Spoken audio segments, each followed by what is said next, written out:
If you own a diesel truck, this is a must-watch video.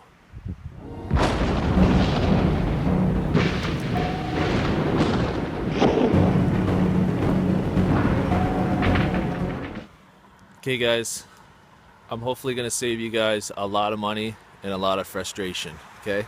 So this is what happened to my truck.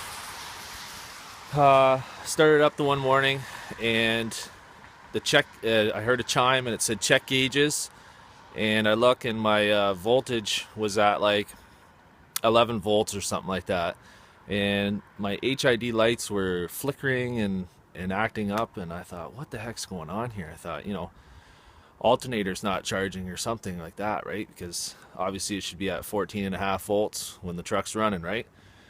So I ended up parking it and I grabbed my Golf and I went to work, and I came back home.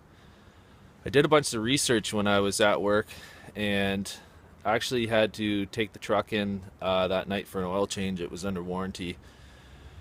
And I took the truck into a local garage here, and I said, hey, I had a light come on my dash, and it's the volts is reading low, and I said, I think it's my alternator. So they hook it up to their fancy machine, and they're like, oh, your alternator's putting out like 18, almost 19 volts. There's some diodes in there that must be bad, and you need a new alternator. And I thought, oh man, like that's gonna be a couple $100. And I'm just like, I was reading the forums, like I said, when I was at work, and everyone's saying, check your connections, clean your connections. And I read some posts on the forums. The guys were, obviously putting batteries in it, think the battery's the problem, alternators, and guys were melting the posts off their batteries, and because this overcharging, what was happening was melting these posts, and batteries weren't doing it, alternators weren't doing it. They were still having this problem, and everyone keeps saying on the forums, check your connections. Well, I figured it out. In this video, I'm going to explain to you what happened to my truck, what could be happening to your truck, and it didn't cost me a thing. It was free, just a little bit of time, it's easy, and it could save you hundreds and hundreds of dollars. So here we go. This is what happened. On a diesel truck, because they're such big engines and they take a lot of juice to turn over, you obviously have two batteries, okay?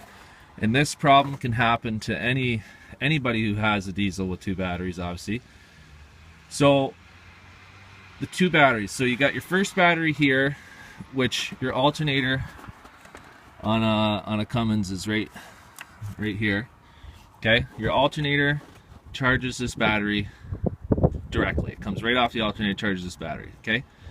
There's a crossover cable that comes from the positive, here it is here, comes across the front and comes over to your other battery over here on the driver's side.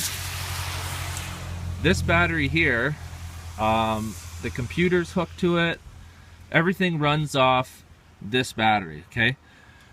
Yes, they are connected, but everything comes off of this battery. So what was happening was, and if you look at my terminals, they are pretty dirty, but like I've seen a lot worse. There's no green fuzz on them, you know what I mean? Like they don't. Some of our trucks at work are just unbelievable. Okay, so this is basically what my terminals look like before, okay? Which I didn't think was that bad at all.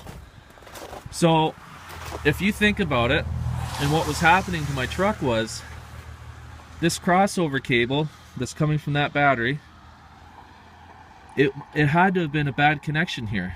So what happened was, the computer is saying, hey, I got low voltage on this battery, tells the alternator to really put the juice to this battery to send it over to this one, and it wasn't getting there because here's the crossover cable, right? The connection here was not the greatest. So the computer's telling the alternator charge, charge, charge, charge, and it's putting 18, almost 19 volts to that battery, but it ain't getting over here. So a simple check. If you have this problem with your truck, you got a light come on saying low charge voltage, check gauges, whatever. Simple. Put your battery tester on here, When the truck's running, what does it read? Come over here, put your tester on this one. What does it read? If they're not the same, which they should, it should be like 14.5 volts when the truck's running, then clearly you have a connection issue from your crossover. You got a problem from your crossover cable from that battery to this battery. Okay? It's simple, guys. So they're on the forums, these guys' batteries were melting posts off the terminals. Why? Because this battery's not seeing the juice. It's telling the computer, telling the alternator to charge like crazy, which it is getting over there and it's charging it like crazy, but it's not coming over to this battery. And that's what's happening. Batteries were boiling over, etc. Okay? It's not your alternator. In my case, it wasn't. Now, there's maybe some cases that you do have an issue with your alternator, but check this first. It could save you a lot of money, headaches. It's so simple. Test the voltage on this side compared to this side. And literally, take some emery paper, clean off your contacts, your terminals, and that's all I did. And I saved myself hundreds of dollars and everything was fine. So, I hope you guys see this video before you, if you have this issue, and before you go out and buy batteries and alternators, because it's that simple and it can be fixed for nothing. So make sure you like and subscribe, comment down below if you've had this issue, and yeah, I hope this video helps you out. Thanks a lot.